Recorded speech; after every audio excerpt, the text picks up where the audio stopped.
ఏది అయినా ట్రై చెయ్యి ఆచి చికెన్ మసాలా. ఆచి చికెన్ మసాలా.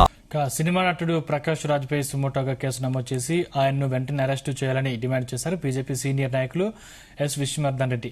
బీజేపీ సీనియర్ నాయకులు ఏపీ రాష్ట్రంపై కొంతమంది కాలకేయులు లాంటి దాడులు ప్రారంభించడం సిగ్గుచేటన్నారు. హిందూ ధర్మం, శ్రీరాముడు, సీతాదేవిపై అవమానకర వ్యాఖ్యలు చేసి రెచ్చగొట్టే ప్రయత్నం చేస్తున్నారని ఆరోపించారు. ప్రకాష్ రాజు ఆడియోలో అడ్డంగా దొరికిపోవడం దీనికి నిదర్శనమన్నారు. ఏపీ, కర్ణాటక, తెలంగాణలో ఈ కుట్రల వ్యవహారానికి సహకరిస్తున్న వారిపై సిట్ ద్వారా సమగ్ర విచారణ జరిపి బాధ్యులపై కఠిన చర్యలు తీసుకోవాలని డిమాండ్ చేశారు. ఆంధ్రప్రదేశ్ అభివృద్ధిని చూసి ఓర్చుకోలేక, కూటమి ప్రభుత్వం చేస్తున్నటువంటి మంచి పనులను జీర్ణించుకోలేక ఆంధ్రప్రదేశ్ మీద కాలికేయుల దాడి ప్రారంభమైంది.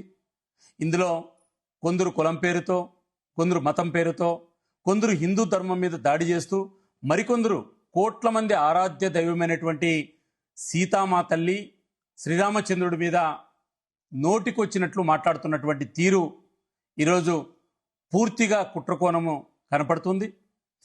ఆంధ్ర ప్రాంతంలో కొంతమంది, కర్ణాటక, అదేవిధంగా తెలంగాణ నుంచి కొంతమంది ఏకంగా బహిరంగ సభలు పెట్టి ఆంధ్రప్రదేశ్కి వచ్చి నాయకులను విమర్శించడం, అలజడులు సృష్టించడం, ఏకంగా ఆంధ్రప్రదేశ్ ముఖ్యమంత్రి చంద్రబాబు నాయుడు గారిని, పవన్ కళ్యాణ్ గారిని, ప్రధాని నరేంద్ర మోడీ గారిని సైతం వీళ్ళు వదలకోకుండా రెచ్చగొట్టేటువంటి వ్యాఖ్యలు గమనిస్తే దీని వెనక పూర్తిగా కుట్రకోణం కనపడుతుంది. దీనికి ప్రధానమైనగా ఈరోజు ఆడియోలు అడ్డంగా దొరికిపోయినటువంటి కర్ణాటక ప్రాంతానికి సంబంధించినటువంటి సినీ నటుడు ప్రకాష్ రాజ్ అనేటువంటి విషయం బయటపడింది. తక్షణం ఆంధ్రప్రదేశ్ ప్రభుత్వం ఒక సిట్ ఏర్పాటు చేయాలి. ఈ కుట్రకోణంలో ఎవరన్నా ఎంత పెద్ద వ్యక్తులున్నా వాళ్ళని వెలుకు తీయాలి, వాళ్ళ తక్షణం అరెస్ట్ చేయాలని చెప్పి డిమాండ్ చేస్తున్నా. అంతేకాకుండా ప్రకాష్ రాజు అడ్డగోలుగా మాట్లాడిన వ్యాఖ్యలు కానీ, ప్రకాష్ రాజు కుట్ర బయటపడిన తర్వాత సుమోటోగా నమోదు చేసి కేసులు తక్షణం ప్రకాష్ రాజును అరెస్ట్ చేయాలని చెప్పి డిమాండ్ చేస్తున్నాను. ఇట్లే సార్ లిఫ్ట్ ఓకే ఓకే అన్న అవుతాం ఇక్కడనే అవుతాం.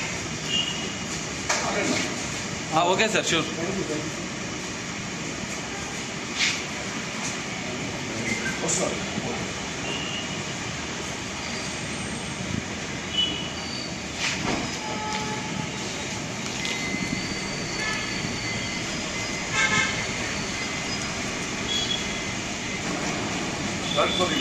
ఇట్లే సార్ లిఫ్ట్